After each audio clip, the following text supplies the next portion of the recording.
আসসালামু আলাইকুম। সবাইকে আমন্ত্রণ এনবিএস আন্তর্জাতিক সংবাদে। শুরুতেই NBS24.org শিরোনাম। ইহুদিবাদী ইসরায়েলি শাসন ব্যবস্থার বিরুদ্ধে আন্তর্জাতিক মিডিয়া ফ্রন্ট গঠন করা হচ্ছে, বলছে ইরান। ইরানের বিরুদ্ধে পশ্চিমাদের সামরিক প্রকল্পের ব্যর্থতা, যুদ্ধক্ষেত্রে পরাজয়ের ক্ষতিপূরণ হিসেবে নিষেধাজ্ঞা পুনর্বহাল। পারমাণবিক অস্ত্রের সম্ভাবনা কম থাকলেও ডার্টি বোমা বানাতে পারে ইউক্রেন।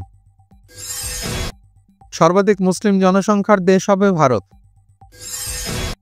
বিশ্বাসযোগ্য সব অ্যাপস্টিন নথি প্রকাশ করা উচিত, বললেন ট্রাম্প। এবং একদিকে ভয়াবহ বন্যা, অন্যদিকে বিধ্বংসী দাবানল, বিপর্যস্ত যুক্তরাষ্ট্র। দর্শক, এতক্ষণ শুনছিলেন শিরোনাম, এবার বিস্তারিত।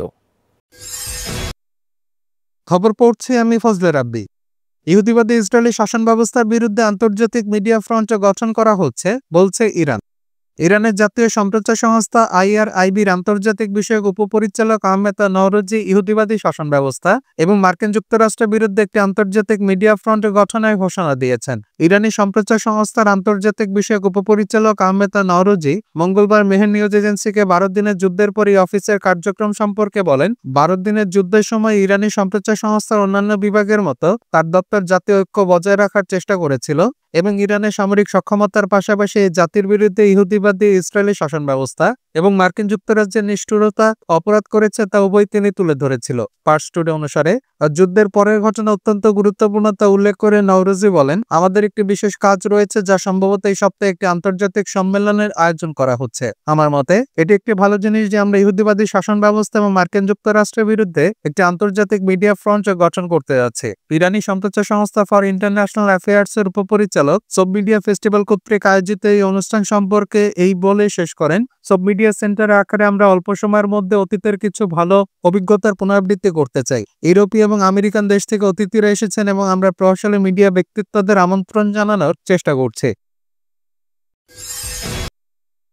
ইরানের বিরুদ্ধে পশ্চিমাদের সামরিক প্রকল্পের ব্যর্থতা, যুদ্ধক্ষেত্রে পরাজয়ের ক্ষতিপূরণ হিসেবে নিষেধাজ্ঞা পুনর্বহাল। পশ্চিমা গণমাধ্যম স্বীকার করেছে যে 12 দিনের যুদ্ধে ইহুদিবাদী শাসন ব্যবস্থার প্রতিরোধ ক্ষমতা কার্যত ভেঙে পড়ে এবং বিষয়টি ইরানের হাতে চলে যায়। ফার্স্ট টুডে অনুসারে ইরান এবং শত্রু ফ্রন্টের মধ্যে 12 দিনের যুদ্ধ শেষ পর্যন্ত মার্কিন যুক্তরাষ্ট্র এবং ইহুদিবাদী শাসন ব্যবস্থার যুদ্ধবিরতির অনুরোধ এবং ইসলাম প্রজাতন্ত্র ইরানের বিজয়ের মাধ্যমে শেষ হয়। ইতোমধ্যে এই যুদ্ধের বিভিন্ন মাত্রা এবং এর ফলাফল এবং পরিণতি সম্পর্কে পশ্চিম এবং বিশেষ করে আমেরিকান মিডিয়া স্বীকারোক্তির প্রতিফলন এবং পরীক্ষা করার যোগ্য। স্বীকৃতির মূল বিষয়গুলোর মধ্যে একটি ছিল ইসরায়েলের প্রতিরক্ষা ব্যবস্থা তুলনামূলকভাবে অকার্যকরতার বিষয়টি বারবার উল্লেখ করা। এই প্রসঙ্গে নিউ ইয়র্ক টাইমস একটি প্রতিবেদনে লিখেছে, ব্যালিস্টিক এবং ক্রুজ ক্ষেপণাস্ত্র এবং রেকর্ড কম পরিমাণে আত্মঘাতী ড্রোন ব্যবহার করে ইরানের ক্ষেপণাস্ত্র হামলা ইসরায়েলের প্রতিরক্ষা বিশেষ করে আয়রন ডোম এবং ডেভিড স্লিংসকে একটি গুরুতর চ্যালেঞ্জের মুখোমুখি করেছে।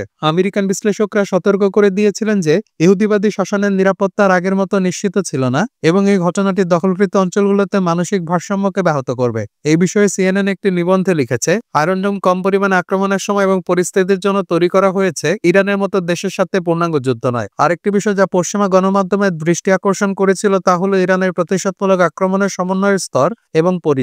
অনেক পশ্চিমা বিশেষজ্ঞ বলেছেন যে তেহরান ইচ্ছাকৃতভাবে কেবল প্রতিরক্ষা ব্যবস্থায় নয় বরং ইসরায়েলের যোগাযোগ, অর্থনৈতিক নেটওয়ার্কের সম্মিলিত আক্রমণ, স্মার্ট অস্ত্র এবং সাইবার আক্রমণ দিয়ে লক্ষ্যবস্তু করেছিল। ওয়াশিংটন পোস্ট একই বিষয়ে একটি প্রতিবেদনে লিখেছিল, এই আক্রমণগুলো কেবল সামরিক ছিল না, তার মধ্যে ইসরায়েলের বেশিরভাগ অঞ্চলে দীর্ঘ সময় ধরে মোবাইল এবং ইন্টারনেট যোগাযোগ ব্যাহত ছিল। একই সময় হাইফা শোধনাগার এবং জলবিদ্যুৎ ব্যবস্থার মতো অবকাঠামোগত সুবিধাগুলিতে সুনির্দিষ্ট আক্রমণ অধিকৃত অঞ্চলগুলিতে বাসিন্দাদের জন্য বিরাট উদ্বেগের কারণ হয়ে দাঁড়িয়েছিল।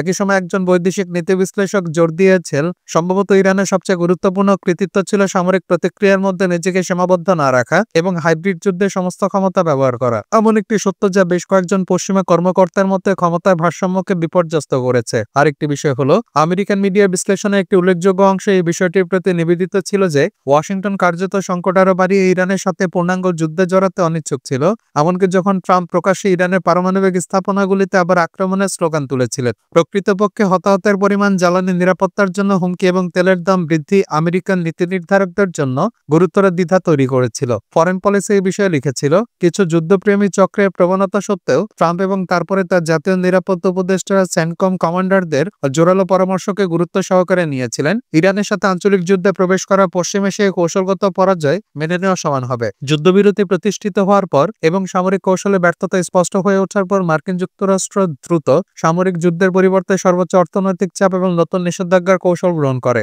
এই প্রেক্ষাপটে সিএনএন এবং আল জাজিরার বিশ্লেষণে স্পষ্টভাবে বলা হয়েছে যে এই পদক্ষেপটি ছিল ইসলামী প্রজাতন্ত্র ইরানের বিরুদ্ধে সামরিক উপরে অকার্যকরতার একটি নীরব স্বীকারোক্তি। পারমাণবিক অস্ত্রের সম্ভাবনা কম থাকলেও ডার্টি বোমা বানাতে পারে ইউক্রেন।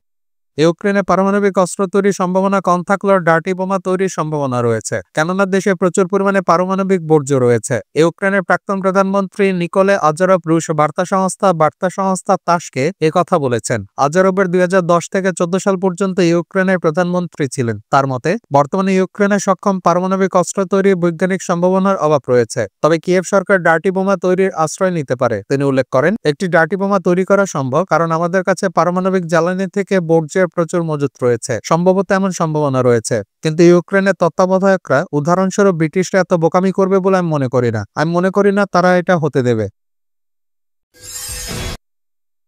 সর্বাধিক মুসলিম জনসংখ্যার দেশ হবে ভারত। বিশ্বজুড়ে দ্রুতগতিতে বাড়ছে মুসলিম জনসংখ্যা। 2010 থেকে 20 সালের মধ্যে মুসলিম জনসংখ্যা বেড়েছে প্রায় 34,70,00,000, যা অন্য সব ধর্মীয় জনগোষ্ঠীর তুলনায় অনেক বেশি। মুসলিমদের এই উল্লেখযোগ্য জনসংখ্যা বৃদ্ধির প্রবণতা ভবিষ্যতে আরও বিস্তৃত হবে বলে পূর্বাভাস দিচ্ছে যুক্তরাষ্ট্রভিত্তিক গবেষণা সংস্থা পিউ রিসার্চ সেন্টার। সাম্প্রতিক এক প্রতিবেদনে সংস্থা জানিয়েছে, বর্তমানে মুসলিম জনসংখ্যার দ্রুততম বৃদ্ধির হার দেখা যাচ্ছে এশিয়া প্রশান্ত মহাসাগরীয় অঞ্চল জুড়ে, বিশেষ করে ভারতে, যেটি ঐতিহাসিকভাবে একটি হিন্দু সংখ্যাগরিষ্ঠ দেশ হলো। দেশটিতে মুসলিমদের সংখ্যা ধারাবাহিকভাবে বাড়ছে। এমনকি অনুমান করা হচ্ছে আগামী 25 বছরের মধ্যে ভারত বিশ্বের সর্বাধিক মুসলিম জনসংখ্যার দেশ হয়ে উঠবে, পেছনে ফেলবে বর্তমান শীর্ষস্থানীয় দেশ ইন্দোনেশিয়াকে। প্রতিবেদনটিতে বলা হয়, 2010 সালে বিশ্ব জনসংখ্যার 23.9% ছিল মুসলমান, যা 2020 সালে বেড়ে দাঁড়িয়েছে 25.6%। এই বৃদ্ধির মূল কারণ হিসেবে জন্মহারের আধিক্যকে দেখানো হয়েছে। মৃত্যুহারের তুলনায় মুসলিম সমাজের শিশুর জন্মহার অনেক বেশি।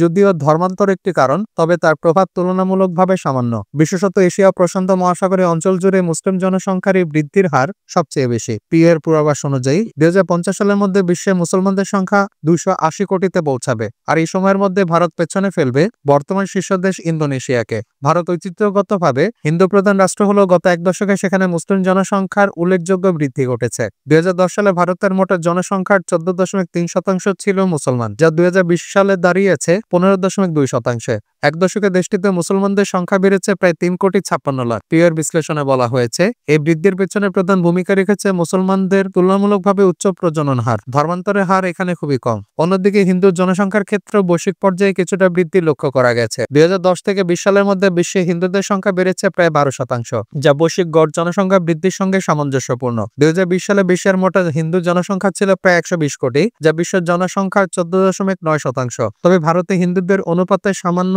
পতন ঘটেছে। 2010 সালে 80% থেকে 2020 সালে তা কমে দাঁড়িয়েছে 79%।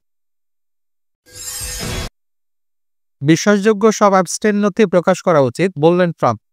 মার্কিন প্রেসিডেন্ট ডোনাল্ড ট্রাম্প মঙ্গলবার বলেছেন, যৌন অপরাধী জেফ্রি অ্যাপস্টেইনকে নিয়ে বিচার বিভাগের তদন্তে যেসব বিশ্বাসযোগ্য তথ্য রয়েছে তা প্রকাশ করা উচিত। অ্যাপস্টেইন ইস্যুতে প্রশাসনের ভূমিকা নিয়ে ট্রাম্পের নিজের রক্ষণশীল সমর্থকদের ভেতরে তীব্র ক্ষোভ দানা বাঁধছে এমন সময় তার এই বক্তব্য এলো। ট্রাম্প প্রশাসনের বিরুদ্ধে ধনী ও প্রভাবশালীদের রক্ষায় অ্যাপস্টেইন সম্পর্কিত কেলেঙ্কারি তথ্য চাপা দেওয়ার অভিযোগ উঠেছে। জানিয়ে ট্রাম্পের দীর্ঘ রাজনৈতিক জীবনে এবারই সবচেয়ে বড় সমর্থন বিভাজনের মুখে পড়েছেন তিনি। হোয়াইট হাউসে অ্যাপস্টেইন মামলার প্রসঙ্গে জানতে চাইলে ট্রাম্প বলেন, অ্যাটর্নি জেনারেল পাম বন্ডি বিষয়টি খুব ভালোভাবে সামলেছেন। এটা তার উপর নির্ভর করছে। তিনি যা বিশ্বাসযোগ্য মনে করবেন তা তিনি প্রকাশ করবেন। তবে একই সাথে তিনি দাবি করেন, অ্যাপস্টেইন সংক্রান্ত এইসব নথি মূলত তার ডেমোক্রেটিক পূর্বসূরিদের বাড়ানো।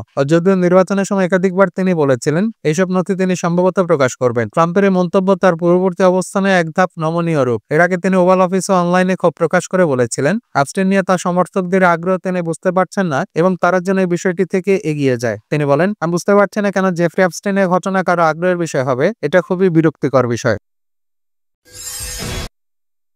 একদিকে ভয়াবহ বন্যা, অন্যদিকে বিধ্বংসী দাবানল, বিপর্যস্ত যুক্তরাষ্ট্র। প্রাকৃতিক দুর্যোগে বিধ্বস্ত যুক্তরাষ্ট্র, ভারী বৃষ্টিতে সৃষ্ট আকস্মিক বন্যায় ডুবছে নিউ জার্সি। এরই মধ্যে প্রাণ হারিয়েছেন অন্তত 2 জন। দেশটিতে একদিকে যখন বন্যায় ডুবছে মানুষ, অন্যদিকে ওরেগন, কলোরাডো অঙ্গরাজ্যে বিধ্বংসী দাবানলে পুড়ছে প্রাণ প্রকৃতি। এরই মধ্যে পুড়ে ছাই হয়েছে 4000 একর বনভূমি। স্থানীয় সময় মঙ্গলবার 15 জুলাই আকস্মিক বন্যার কবলে পড়ে যুক্তরাষ্ট্রের নিউ জার্সি অঙ্গরাজ্য। এরই মধ্যে প্লেনফিল্ড শহরে কয়েকজনের প্রাণহানির খবর পাওয়া গেছে। কিছু কিছু জায়গায় 2.5 ঘন্টারও কম সময়ের মধ্যে 6 ইঞ্চি পরিমাণ পানি জমে গেছে বলে জানিয়েছে আবহাওয়া অফিস। নিরাপত্তার স্বার্থে এরই মধ্যে জরুরি অবস্থা জারি করেছে স্থানীয় কর্তৃপক্ষ।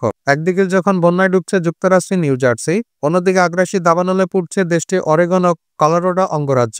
এর মধ্যে পুড়ে গেছে কলোরাডোর কয়েক হাজার একর বনভূমি। আগুন নেভাতে আপ্রাণ চেষ্টা করছেন দমকল কর্মীরা। হেলিকপ্টার থেকে পানি নিয়ে আগুন নেভানোর চেষ্টা করছেন সংশ্লিষ্টরা।